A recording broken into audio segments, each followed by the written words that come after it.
you, sir. Question number 21, sir. मंत्री माननीय मंत्री जी उत्तर सभापति रख दिए। प्लीज बैठ जाइए प्लीज। अबे Sinha ji please. Thank you, Honorable Speaker, sir. Sir, supplementary for 20. एक मिनट बेटी।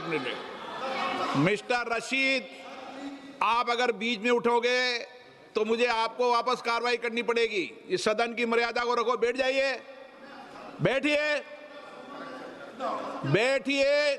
चलो माननीय sir. Thank you, Honorable Speaker, sir.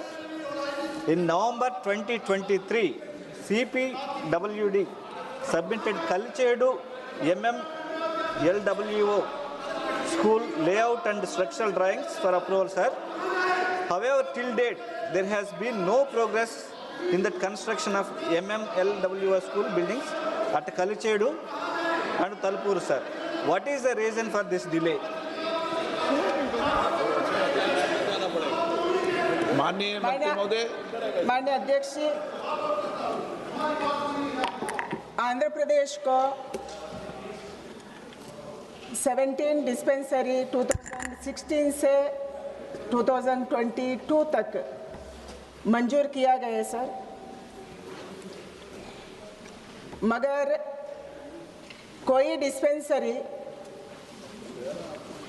इसको चिन्हित करने का काम स्टेट गवर्नमेंट का है सर। लोकेशन किधर होना चाहिए, बिल्डिंग किधर देना चाहिए, ऐसे ही medical and non medical staff उसका अपॉइंटमेंट करने का काम राज्य सरकार का है।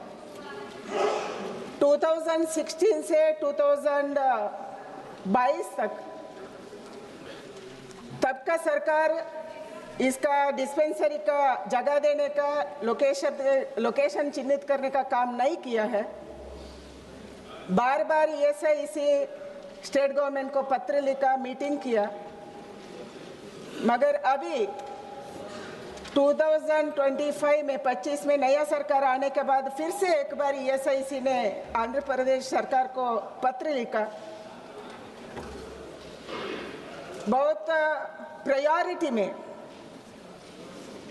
आंध्र प्रदेश का सरकार 5 जगह चिन्हित किया है सर 17 में। वो 5 जगह में अभी डिस्पेंसरी नहीं है एंड बहुत दूर जाना पड़ता है, इसीलिए तिरुपति तिरुमला देवस्थानम, सत्यवेडु, वरई दईपालम, नायडूपेटा एंड मुत्तुकुरु में नया डिस्पेंसरी खोलने के लिए राज्य सरकार पत्र लिखा है एंड 3 कर्मचारियों को भी नियुक्त किया है, एक डॉक्टर, एक नर्स और एक अन्य स्टाफ को नियुक्त किया है सर। उसके साथ साथ भारत सरकार, हमारा डिपार्टमेंट आंध्र प्रदेश का कर्मचारियों को देखते हुए 8 नया हॉस्पिटल एंड 17 डिस्पेंसरी खोलने के लिए तैयार है सर। एंड राज्य सरकार को हम निरंतर संपर्क में है, उसको आने वाले दिन में जरूर खोलेंगे। माननीय सदस्य, एक मिनट प्लीज। माननीय सदस्यगण और माननीय मंत्रीगण, मैं सबसे ये प्रयास और बार बार आग्रह करता हूं कि माननीय सदस्य भी संक्षिप्त में पूछे और माननीय मंत्री जी भी संक्षिप्त में जवाब दें। जो पूछे उसका जवाब दें, भूमिका बांधने का प्रयास न करें, न इधर भूमिका बांधने का प्रयास करें, ताकि हम ज़्यादा से ज़्यादा प्रश्न ले सकें। ऐसा मेरा आग्रह। मैं किसी को टोकना नहीं चाहता, लेकिन व्यवस्था को अगर भंग करने का प्रयास करेंगे तो मैं टोकूंगा। माननीय सदस्य। Thank you, sir. Thank you, sir. Sir, in the year of 1950, a general and TB hospitals were constructed in Kalachedu village, sir. When will the government to retain healthcare services at Kalachedu General Hospital and TB Hospital, sir? Sir, Bharat सरकार बार बार प्रयास करती है sir, ESIC के द्वारा hospital खोले and कर्मचारी का आधार पर एक ईएसआई हॉस्पिटल खोलने के लिए नॉर्म्स है सर, उसके आधार पर भारत सरकार नियमित रूप से डिस्पेंसरी और हॉस्पिटल खोलने का काम करती है। हम जरूर उसका कर्मचारी कितना है, आईपीएस कितना है, उसको देख के हम जरूर करेंगे सर। श्री एम के विष्णु प्रसाद। Thank you, Speaker, sir. Sir, there is a scheme called EPF scheme. And post-retirement life is very, very crucial. And they have to live with some honor and some respect. Right now, there are 6 lakh people who have enrolled in this scheme. And 81 lakh people are being benefited, sir. 75,000 crores are being collected and only 25,000 crores have been dispersed till now. Minimum price is 1,000 rupees per month they are getting as pension, sir. I would like to know through you, sir, is the government having any idea to increase the minimum basic pension from 1,000 rupees to 5,000 rupees, sir? Thank you very much, sir.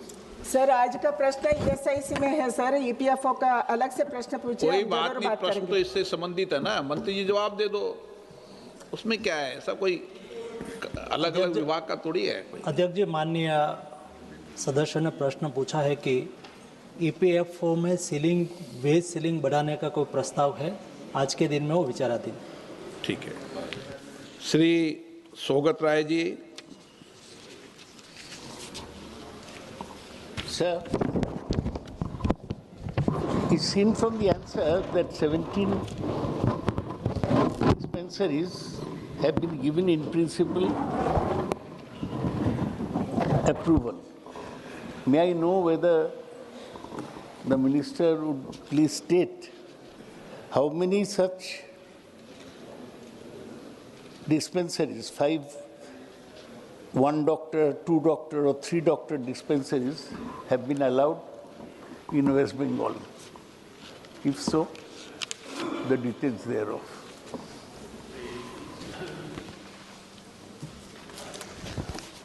Waste Bengal में जो छोटी dispensary के लिए कुल मिला के नई 3 dispensary को अप्रूवल दी गई है और जब व्यवस्था खड़ी हो जाएगी तो हम वहाँ डॉक्टर की अपॉइंटमेंट कर देंगे और सुविधा उपलब्ध करा देंगे। श्री एन के Premachandran. Thank you very much, Mr. Speaker, sir.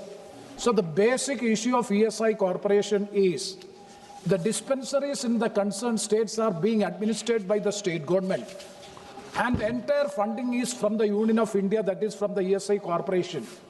So there is a dual administration. That is the basic issue which is making lot of difficulties in the administration of the ESI Corporation dispensaries. There are so many parliamentary committees reports, consultative committee reports, so many recommendations are before the Labour Ministry. I would like to ask a specific question to the Honourable Minister, whether the government will consider, in order to address the issue of the dual administration, one by the union government or the ESI Corporation and other by the state governments, whether this issue will be addressed so as to have a smooth functioning of the ESI dispensaries in the states. Thank you very much, sir.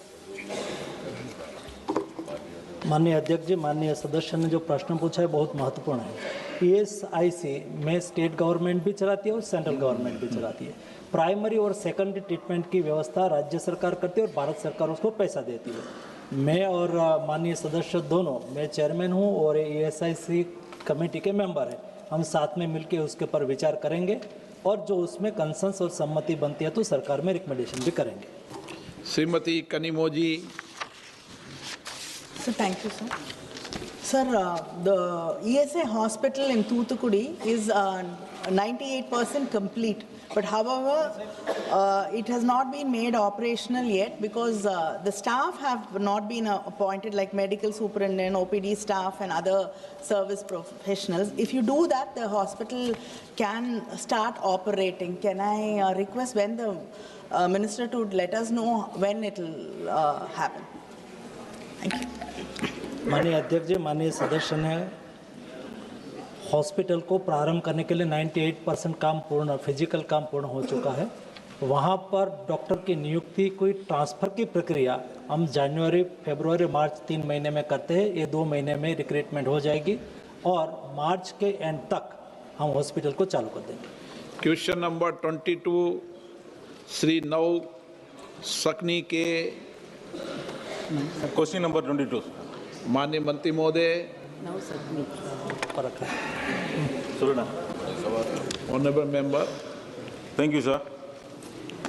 Sufficient awareness about the ELI scheme has not been created among the public. And due to its stringent eligibility conditions, many are unable to avail its benefits. In this context, will the government come forward to create adequate awareness, and what will be the mechanism to relax eligibility norms of the scheme? माननीय अध्यक्ष जी, जो रोजगार निर्माण योजना है उसका लाभ सभी लोगों को मिले, सभी ज्ञाति जाति वर्ग समुदाय और सभी भौगोलिक क्षेत्र के लोगों के लिए योजना करी है। और इस योजना में 1 लाख करोड़ का प्रावधान है। इस प्रावधान में जो नए जॉब ज्वाइन करेंगे ये सबको 15,000 रुपीज़ मिलेंगे। उनके स्टेट में यूटी में भी इस व्यवस्था का लाभ वहाँ के युवा भी ले सकते हैं। Honourable member supplementary. Sir, my constituency Ramanathapuram is an aspirational district where there are minimal industries. What steps government is going to take to create job opportunities under ELI scheme in my Ramanathapuram district? अध्यक्ष जी, ALI योजना जहां रोजगार उपलब्ध होता है वहां जिसको रोजगार मिलेगा उसको आर्थिक सहाय करना है, और जो इस्टेब्लिशमेंट यानी कि जो इंडस्ट्रीज नौकरी दाता के रूप में जिसको नौकरी दे तो इस्टेब्लिशमेंट को भी आर्थिक सहयोग करने की व्यवस्था इस योजना में करी गई है। माननीय सदस्य ने प्रश्न पूछा कि अपने लोकसभा क्षेत्र में नए रोजगार निर्माण के लिए जो स्थानिक उद्योग स्थानिक विकास जो भारत सरकार की कई योजना से चल रहा है उसका लाभ लेके वहाँ भी आर्थिक उपार्जन के लिए रोजगार निर्माण का कार्य हो सकता है। Question number 23 Shri Gowdam Nagesh. Sir, प्रश्न संख्या 23। मैं इस